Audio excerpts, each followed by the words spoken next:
Mangiando, buon lavoro a chi sta lavorando. Oggi vorrei parlare di una profezia che in effetti le profezie sono tante da quando è nato il mondo, che le più famose ricordiamo sono di Nostradamus, Baba Vanga, però negli ultimi periodi diciamo quello che più diciamo è stato più realistico è stata quella di Padre Pio. In effetti il santo era uno dei santi più, anzi lo è ancora, un santo più seguito dagli italiani, in effetti, dal nostro paese. Ed egli comunque, anche lui ha fatto delle profezie, diciamo così, profezie che poi sono state trovate dai frati cappuccini e riportate giustamente in Vaticano. E qualche cosa, diciamo, è uscita fuori. In effetti egli, secondo diciamo quanto riportato dai frati cappuccini, per quello che è riuscito a trapelare fuori, Gesù gli avrebbe detto che negli ultimi tempi la terra sarebbe stata devastata da tanti terremoti che avrebbero diciamo fatto impazzire gli uomini sulla terra, perché giustamente come dice Gesù stiamo pieni di peccati. Quindi diciamo che clima impazzito, terremoti, poi diciamo che tutto quello che giustamente sappiamo è che purtroppo molti di noi dice hanno perso la fede, e quindi Gesù, anzi Dio, manderebbe questo castigo prima, diciamo, della fine dei tempi.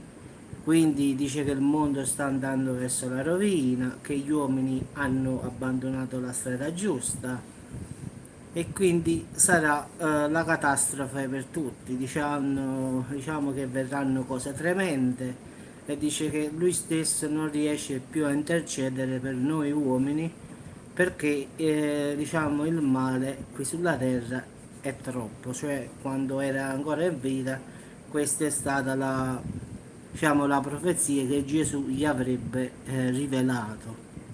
Diciamo che lui ha detto che il mondo è stato affidato all'uomo, che era un giardino, e noi l'abbiamo distrutto, quindi abbiamo riempito di veleni, quindi inquinamento, e diciamo oramai non serve più nulla per purificare la casa dell'uomo, che sarebbe la terra in effetti, a meno che ci sia bisogno di un'opera profonda, che in effetti sarebbe l'Apocalisse, diciamo un'opera profonda che può venire solo dal cielo.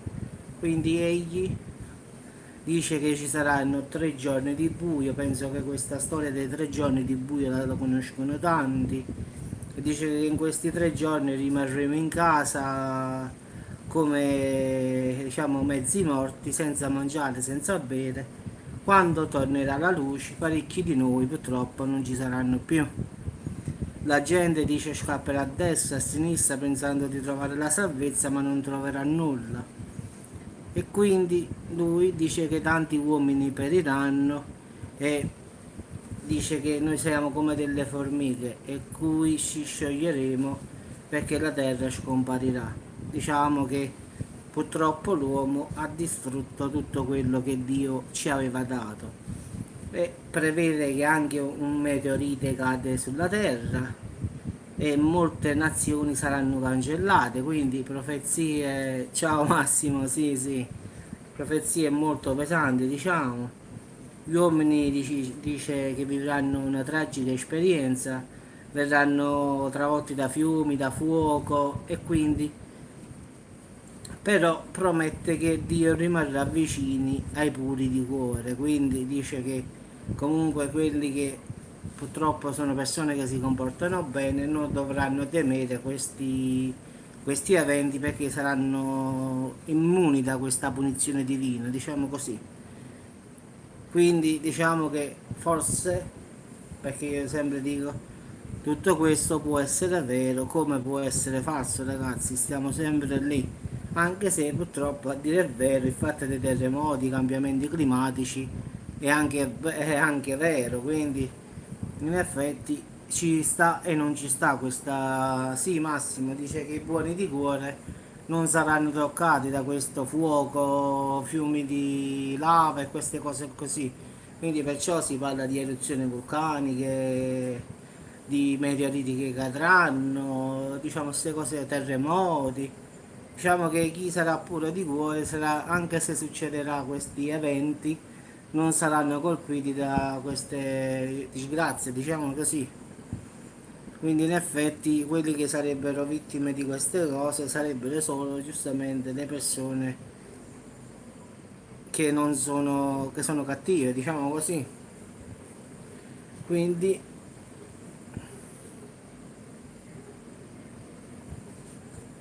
sì, sì, a parte questo, sì, però qui parla proprio che, diciamo, lui dice proprio che i puri di cuore non dovranno temere di questi fenomeni che colpiranno la terra perché a loro non sarà fatto nulla, capisci?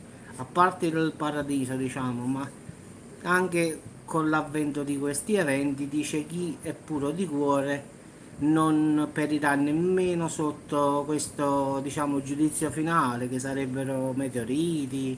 È capace, che ne so, Massimo, che stiamo qui a Salerno, cade un meteorite, 1000 muoiono e 100 si salvano, significa che quei 100 erano persone buone di cuore, questo è il discorso finale, voglio dire. Vedi, che ne so, fanno eruzione a Napoli e si salvano 500.000 persone.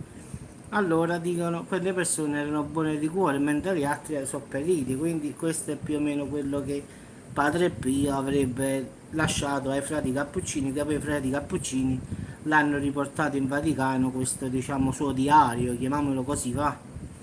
Quindi in effetti negli ultimi tempi Padre Pio scrisse questo diario di queste cose che Gesù gli aveva detto, quindi diciamo profezie, cioè le cose che si devono avverare verso la fine dei tempi.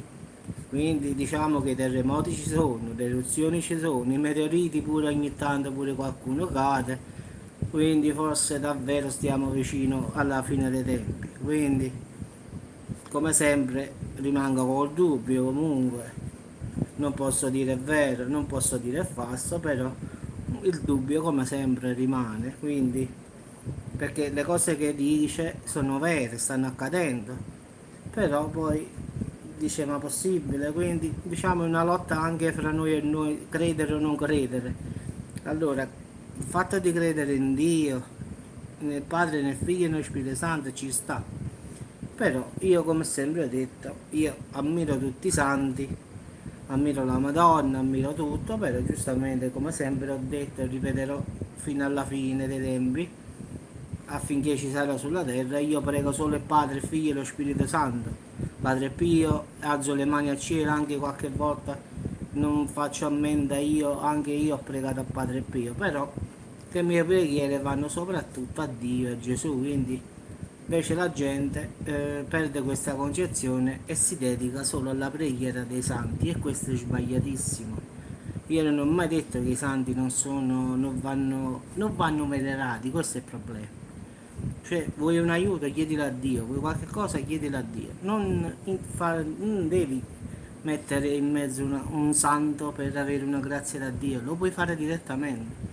Io sempre questo ho detto e ripeterò, che se voglio che oggi sto bene, dico Padre eterno mio, fammi stare bene, cioè Dio mio, fammi stare bene. Quindi è solo questo, ma sono persone rispettabilissime, non hanno fatto miracoli, non si mette in dubbio, ragazzi. Però giustamente va pregato il Dio, che sarebbe il Padre nostro. Quindi solo questo è quello che io vedo di sbagliato in certe cose, però poi ognuno fa a modo suo, quindi ognuno è libero. Però ragazzi, queste profezie di Padre Pio possono essere molto vere, perché in effetti negli ultimi tempi tutto quello che lui ha scritto su questo diario suo prima di morire, ciao Patti, è vero, perché tutti questi fenomeni si stanno avverando in effetti, quindi è vero in gran parte, ma dobbiamo vedere in che parte della fine stiamo, se ci manca ancora molto oppure non ci manca, ci manca poco, questo è il problema, perché dire la fine dei tempi è vicina, sì, ma di quanto? Questo è il problema. Darsi pure fra 100 anni, darsi pure fra 10 giorni, questo è il dilemma finale. Quindi non lo sapremo mai, qua si dice sempre siamo vicini, però quel vicino può essere anche fra 1000 anni. quindi è tutta una metafora al finale, quindi come può essere anche stasera, quindi nessuno, come si dice, nessuno lo sa e nessuno potrà mai sapere. Quindi ragazzi vi auguro buon appetito. Io oggi ho fatto delle melanzane a forno, la fine del mondo, sì è tutto relativo, sì sì, e adesso mi mangio quelle lì con un po' di pasta con le melanzane, un po' di pasta col sugo e quelle belle melanzane che ho fatto il video e ho messo già su YouTube. E poi mi sa che andiamo a fare un po' di riposo, anche perché vado alle 2-3 di mattina a dormire, mi alzo alle 6 perché fa troppo caldo, quindi il sonnellino pomeridiano ci vuole. Infatti, guarda, la verità erano dietetiche, il fatto che poco olio, erano molto dietetiche, però ti posso assicurare che le so, correttissime proprio, anche perché il pomodoro con la cipolla tirato bene e saporito, quindi poi la melenzana è un po' umida, il pane grattugiato dava quel sapore, consistenza, no, la verità, l'ho assaggiata una, è buonissima la verità, quindi poco olio, dietetica, vegana, quindi per tutti i patiti diciamo che sono vegani, questa è proprio una ricetta ottima, non è fritta, è tutta più pulita di così si muore. Vabbè ragazzi, ci sentiamo e vado la verità a riposare un pochino, poi dopo sempre qualche notizia sicuro esce ragazzi. Adesso sto aspettando che dove stanno i temporali, che grazie Massimo pure a te che sicuramente già sopra sta piovendo, qualcuno già mi ha scritto su YouTube, qui a Pisa sta piovendo già, quindi penso che già abbia iniziato a nord, poi deve scendere al centro e poi stasera dovrebbe arrivare a sud. Per ora qui il tempo è scemo, come dico io, cioè metà e metà, cioè esce il sole, si annuvola, allora io dico il tempo è un po' low, siamo un po' scemo, nel senso che esce il sole, poi esce la nuvola e così sta facendo da stamattina. Ma secondo me stasera il tempo cambia. Vabbè ragazzi, buon appetito a tutto. Beata a te, infatti qua no, no, però qua non stiamo proprio messi male, stiamo a 23 gradi rispetto a 31 degli ultimi giorni, non stiamo messi male. Stai a 5 gradi in meno, diciamo che tu stai proprio bene bene bene. Vabbè, ciao Patti, ciao Massimo, ciao a tutti ragazzi, ci sentiamo più tardi. Buon pomeriggio, buon pranzo, chi va a riposare, vabbè, ci sentiamo a rotta. Ciao. Sì, se ci credo, a 16 gradi ci voglio credere. Sai come si dorme bene, alla fine del mondo. Ciao ragazzi, ciao.